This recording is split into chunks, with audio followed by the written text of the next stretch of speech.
우리 옆에 분에게 이렇게 인사했으면 좋겠습니다. 사랑하고 축복합니다. 믿음은 복음을 변증하는 것입니다.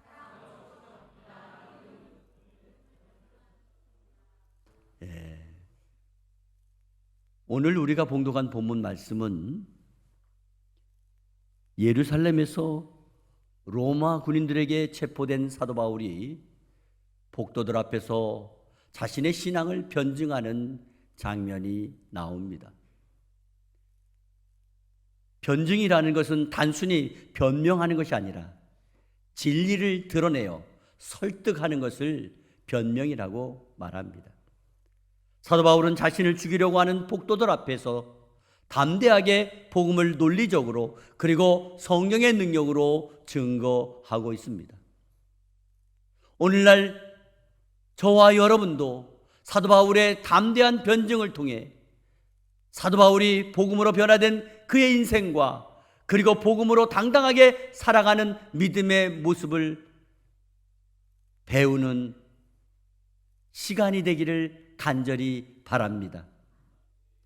이 시간 복음을 위해서 모든 것을 담대하게 다 드러내놓고 있는 사도 바울의 헌신을 배워서 21세기에 모든 성도들의 영적인 정체성을 확실하게 밝히고 보여주면서 살아가는 그런 은혜가 있기를 간절히 바랍니다. 첫째로 사도 바울의 담대한 변증은 복음이 없었던 과거를 밝히고 있습니다. 오늘 본문 3절에서 5절 말씀을 다 같이 한번 읽어보겠습니다. 시작. 나는 유대인으로 길리기아 다소에서 났고 이 성에서 자라 가말리엘의 문화에서 우리 조상들의 율법의 엄한 교훈을 받았고 오늘 너희 모든 사람처럼 하나님께 대하여 열심히 있는 자라. 내가 이 돌을 박해하여 사람을 죽이기까지 하고 남녀를 결박하여 옥에 넘겼노니 이에 대제사장과 모든 장로들이 내 증인이라. 또 내가 그들에게서 다메섹 형제들에게 가는 공문을 받아가지고 거기 있는 자들도 결박하여 예루살렘으로 끌어다가 형벌받게 하려고 가더니. 아멘. 사도 바울은 태생부터 철저하게 유대교 신앙에서 태어났습니다. 그리고 교육적으로나 종교적으로나 완벽한 유대인입니다. 그는 가말리엘 문화에서 율법을 배운 엘리트 신학자이며 열심히 아주 많은 바리새인이었습니다. 그러나 복음을 알지 못했기 때문에 예수 믿는 자들을 핍박하는 자리에 앞장을 설 수 있었습니다. 한마디로 열심히 하는 것은 있었으나 신앙의 방향이 잘못된 인생을 살게 했다는 것입니다. 결국 4절 말씀해 보게 되면 이 돌을, 즉 예수 믿는 자들을 핍박하여 사람을 죽이기까지 하고 한마디로 하나님을 위한다고 하면서도 예수를 대적하는 자가 되었으며 심지어 예수를 믿는 자들을 잡아가거나 죽이기까지 했다는 것을 밝히고 있습니다. 이것이 복음이 없이 종교만으로 알고 믿는 사람들의 비극입니다. 오늘날 교회 안에서도 복음이 없이 봉사를 하고 복음이 없이 율법을 주장하고 복음이 없이 교회 전통만을 붙잡고 신앙생활을 형식적으로 하는 성도들이 많이 있습니다. 그러므로 과연 나의 신앙의 열심은 과연 복음을 위한 것인가? 과연 나의 믿음은 정말 예수님을 따르고 있는가? 내 생각에 합당한 교회의 전통만 따르고 주장하고 있는 것은 아닌가? 생각해 보셔야 하는 것입니다. 복음이 없는 열심은 미움과 시기와 질투와 분열과 비판을 통한 박해를 만들어내는 것입니다. 그렇지만 복음이 있는 열심은 사랑과 은혜와 기쁨과 감동으로 구원받는 생명을 만들어내는 것을 믿으시기를 바랍니다. 두 번째, 사도 바울의 담대한 변증은 다메섹에서 주님을 만난 것입니다. 오늘 본문 6절에서 9절의 말씀을 다 같이 함께 읽겠습니다.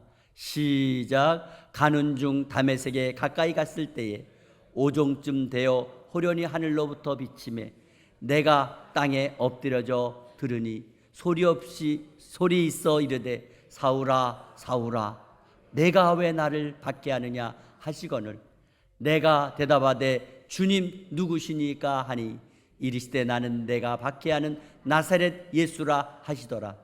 나와 함께 있는 사람들이 빛은 보면서도 나에게 말씀하시는 이의 소리는 듣지 못하더라. 아멘. 예수를 믿는 사람들을 박해하는 사울에 대하여 하나님께서는 직접 그를 찾아오셨습니다. 사울이 다메섹으로 가는데 호련히 하늘로부터 큰 빛이 비치면서 사울은 눈을 뜰 수가 없었습니다. 그때 사울은 잠시 소경이 되었습니다. 그리고 음성이 들렸습니다. 사울아 사울아 내가 왜 나를 박해하느냐. 그때 물었습니다. 누구신가요? 나는 내가 박해하는 나사렛 예수다. 이 음성을 다른 사람들은 듣지 못하고 사울 혼자만 들을 수 있었습니다. 오늘 사울의 회심은 인간의 계획이 아니라 하나님의 주권적인 부르심으로 이루어졌다는 것을 알 수가 있습니다. 그는 스스로 예수님을 알 수가 없었지만은 큰 빛으로 찾아오신 예수님께서 직접 음성을 들려주셨던 것입니다. 복음은 언제나 하나님께서 찾아오심의 사건인 것입니다. 복음에 관한 철저한 회심은 복음에 대하여 반응하게 되는 것입니다. 그리고 복음에 대하여 순종하게 되는 것입니다. 철저한 회심은 단순한 감정의 변화가 아닙니다. 삶의 방향의 전환이요 변화입니다. 그리고 하나님께서 부르신 것을 아나니아라고 하는 제자를 통해서 말씀해 주신 것을 알 수가 있습니다. 오늘 본문 15절 말씀에 내가 그를 위하여 모든 사람 앞에서 내가 보고 들은 것의 증인이 되리라. 아멘. 그렇습니다. 복음에 관한 철저한 회심은 곧 복음을 전하는 사명으로 이어지게 된다는 말씀입니다. 구원받은 자는 복음을 증거하는 사명을 받은 사람입니다. 저와 여러분의 인생도 주님의 빛이 비추어져서 예수님을 믿게 되었으며 새로워진 사명이 주어졌다는 것을 믿으시기를 바랍니다. 사실 복음은 사람을 단순히 좋은 사람으로 만드는 것이 아닙니다. 새로운 하나님의 사람으로, 즉 예수 그리스도의 증인으로 다시 태어나게 하는 것임을 믿으시기를 바랍니다. 세 번째, 사도 바울의 담대한 변증은 사명을 받아 증인된 것입니다. 오늘 본문 17절에서 21절 말씀을 함께 읽겠습니다. 시작. 후에 내가 예루살렘으로 돌아와서 성전에서 기도할 때에 황홀한 중에 봄에 주께서 내게 말씀하시되 속히 예루살렘에서 나가라. 그들은 내가 내게 대하여 증언하는 말을 듣지 아니하리라 하시거늘 내가 말하기를 주님 내가 주를 믿는 사람들을 가두고 또 각 회당에서 때리고 또 주의 증인 스데반이 피를 흘릴 때에 내가 곁에 서서 찬성하고 그 죽이는 사람들의 옷을 지킨 줄 그들도 아나이다. 나더러 또 이르시되 떠나가라. 내가 너를 멀리 이방인에게로 보내리라 하셨느니라. 아멘.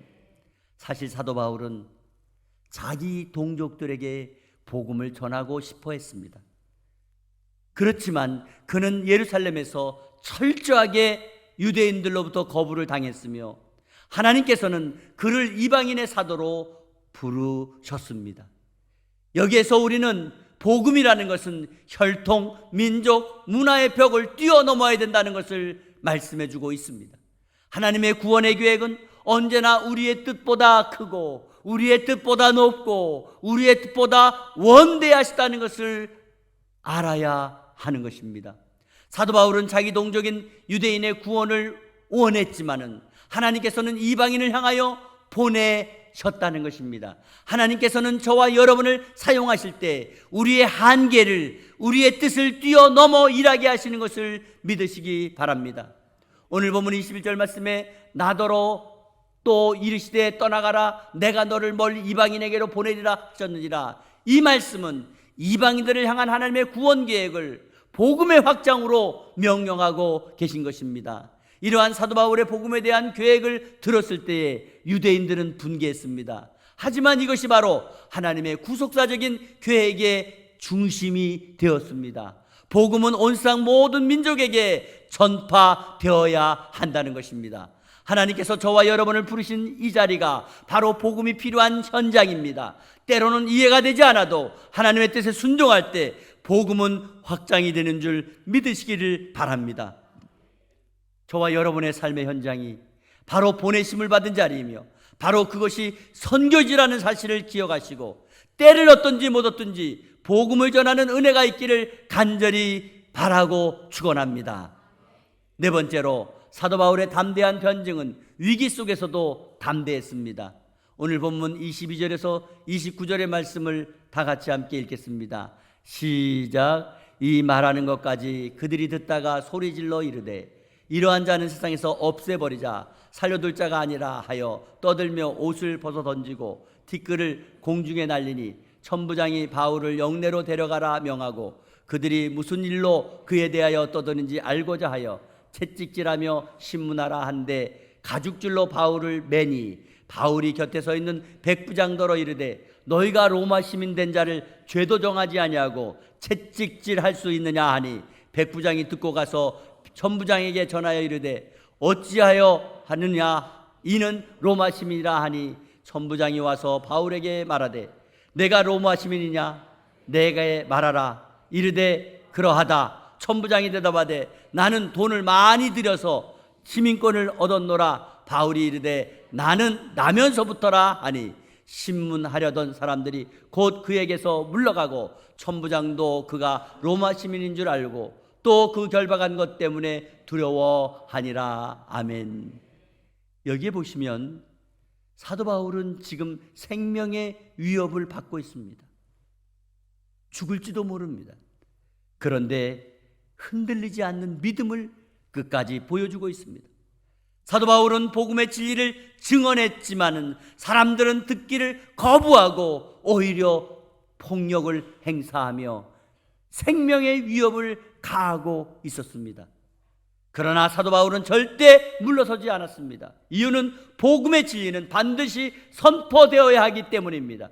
그런 위기를 하나님의 지혜로 넘기게 되는 것을 볼 수가 있습니다. 사도 바울은 로마 시민권을 가지고 있었습니다.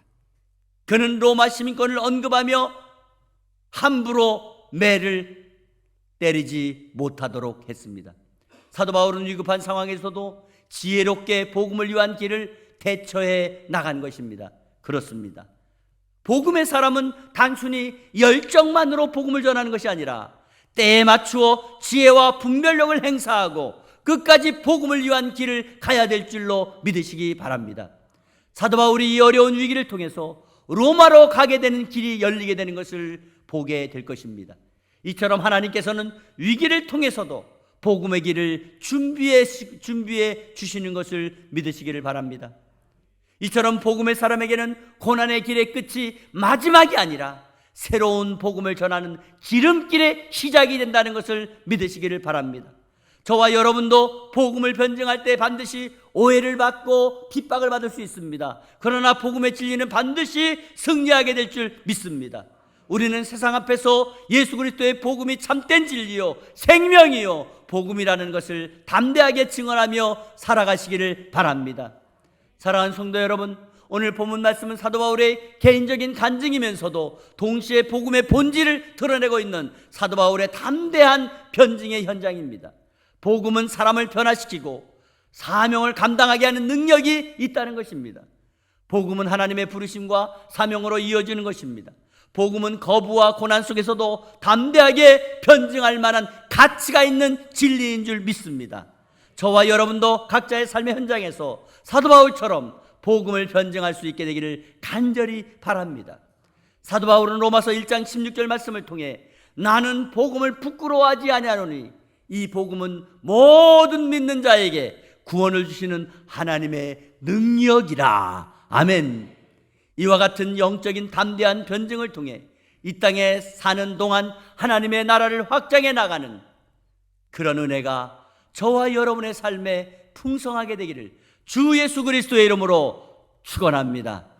축원합니다. 살아계시고 우리를 사랑하시는 아버지 하나님 감사드립니다.